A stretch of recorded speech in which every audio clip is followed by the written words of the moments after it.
Hello friends, welcome back to my channel.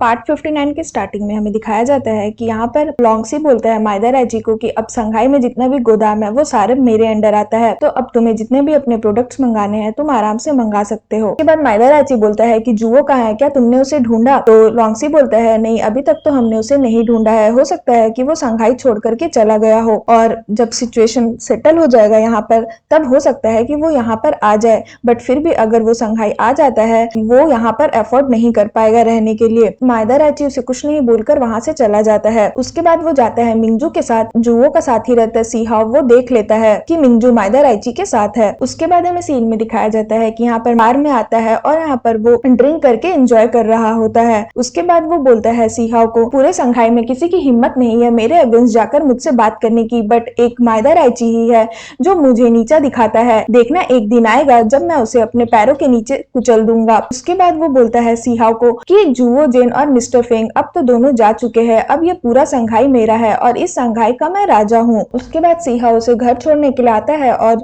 लॉन्गसी जो रहता है वो बहुत ज्यादा ड्रंक रहता है और वो नशे की हालत में ही बोलता है कि मिस्टर फेंग अगर आप किसी को ब्लेम करना चाहते हो तो मुझे ब्लेम मत करना, आप माइदा राइची को ब्लेम करना, ये सब उसका ही प्लान था। तो ये सब चीज सीहाओ सुन रहा होता है क्योंकि माइदा राइची का ही प्लान था मिस्टर फेंग को मारने का और जुओ को संघाई से निकालने का, जैसा कि मैंने आप लोगों को पिछले एपिसोड में बताया था। उसके बाद सीहाओ क्या करता है, लॉन्गसी के कमरे में जाकर के कुछ सामान ढूंढ रहा होता है कि उसे कुछ प्रूफ मिल जाए। तभी लॉन्गसी का साथी को लगता है कि कोई उसके कमरे में है, तो वो जाता है सर्च करने के लिए, तो सीहाओ वहां से भाग जाता है और वो खिड़की के पीछे जाकर छुप जाता है, लेकिन उसे एक डायरी मिल जाती है। उसके बाद हमें सीन में दिखाया जाता है कि माइदा राइची का साथी आकर उसे बोलता है कि आपने जो काम हमें बोला था वो काम हो चुका है। तो माइदा राइची बोलता है कि अब गेम में और ज्यादा मजा आएगा। उसके बाद दिखाया जाता है कि संघाई में एक सिगरेट का पैकेट आता है जो जापानीज लोग के द्वारा ही प्रोड्यूस किया रहता है और वो सिगरेट में सिगरेट नहीं रहता है बल्कि उसमें अफीम रहता है। उसके बाद यहाँ पर सीहाओ क्या करता है, वो जो नोटबुक चुराया रहता है लॉन्गसी के कमरे से वो जाकर कहीं वो छुपा देता है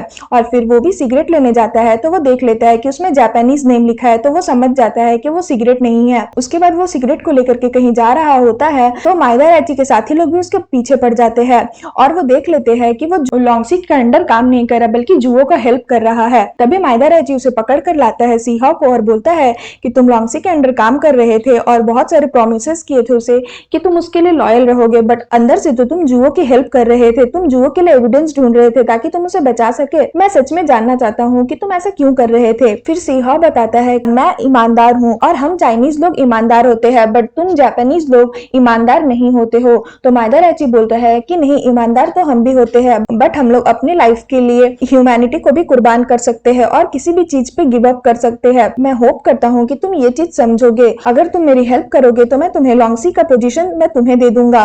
मैं तुम्हारी बहुत ज्यादा रिस्पेक्ट करता हूँ तो मैं समझ सकता हूँ कि तुम मेरी बात समझोगे। जो ये ईमानदारी का जो तुम गुण गा रहे हो, अगर तुम इस पे गिव अप कर देते हो और क्या पता तुम जुओ का भी पोजीशन ले लो।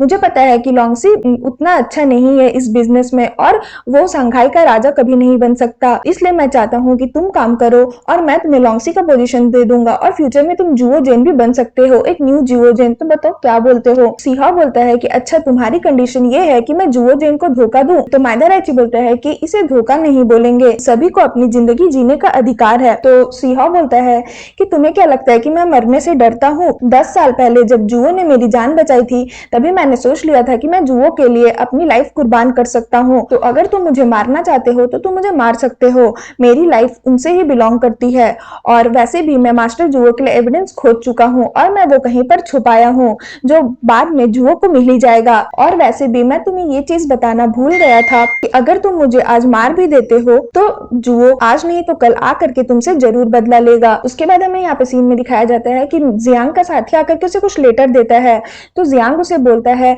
कि हमारे जितने भी प्रोडक्ट्स थे उसे कहीं दूसरे जगह में शिफ्ट कर दो और ये चीज मिंजू सुन रही होती है। उसके बाद वो चाह करके ये सारा चीज माइदा राइची को बता देती है और बोलती है कि जियांग कुछ प्रोडक्ट्स है जो वो कहीं और शिफ्ट करना चाहता है, मैंने ये चीज सुना था, तो क्या तुम मुझे अब ड्रग्स दे सकते हो? तो माइदा रैची बोलता है, तुमने ये तो जरूर सुना होगा कि वो कहाँ से आ रहा है और कब डिलीवर होगा और कितने नंबर ऑफ प्रोडक्ट्स आएंगे।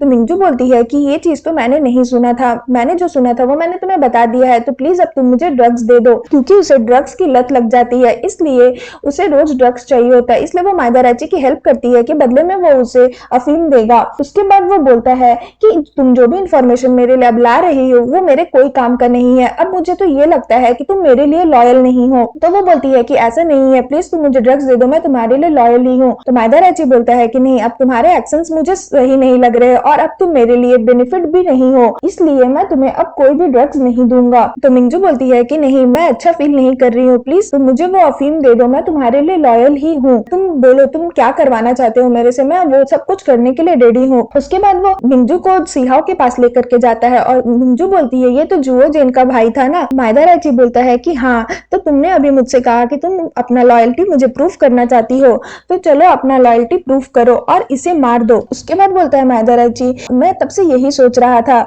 बहुत दिन से तुमने किसी को मारा नहीं है मेरे बदले, तो इसे मार करके तुम अपना लॉयल्टी मुझे प्रूफ करो। तो मिंजू गन उठाती है और सिहाओ को मारने जाती है, बट वो उसे नहीं मार पाती है। उसके बाद वो रोने लगती है और बोलती है कि नहीं, मुझसे ये नहीं होगा। तो माइदा रैची बोलता है कि जल्दी इसे मारो, तब मैं तुम्हें ड्रग्स दूंगा। तो सिहाओ क्या करता है, वो खुद ही मिंजू के पास आता है और गोली मार लेता है अपने आप को और उसे कान में बोलता है कि अगर तुम आज मुझे मार दोगी तो माइदा रैची तुम्हारे ऊपर विश्वास करने लगेगा, और उसे एक चाबी उसके पॉकेट में रख देता है और बोलता है इस चाबी को अच्छे से छुपा कर रखना, इसका एक लॉकर है जिसके अंदर मैंने एक नोटबुक रखा है, वो नोटबुक में जुओ का एविडेंस है जिससे ये प्रूफ होगा कि जुओ जेन एक क्रिमिनल नहीं है, तो तुम ये चीज का ध्यान रखना। और ये बोल करके उसकी डेथ हो जाती है और फिर सीन यहाँ पर खत्म हो जाता है। सो फ्रेंड्स, अगर आपको मेरी वीडियो अच्छी लगे तो प्लीज मेरे वीडियो को लाइक करिएगा, मेरे चैनल को सब्सक्राइब करिएगा, मैं इसका नेक्स्ट एपिसोड लेकर के आऊंगी जो बहुत ज्यादा इंटरेस्टिंग होने वाला है, तो उसके लिए वेट करिएगा। सो आज के लिए बाय बाय, मिलते हैं फिर से एक न्यू वीडियो के साथ।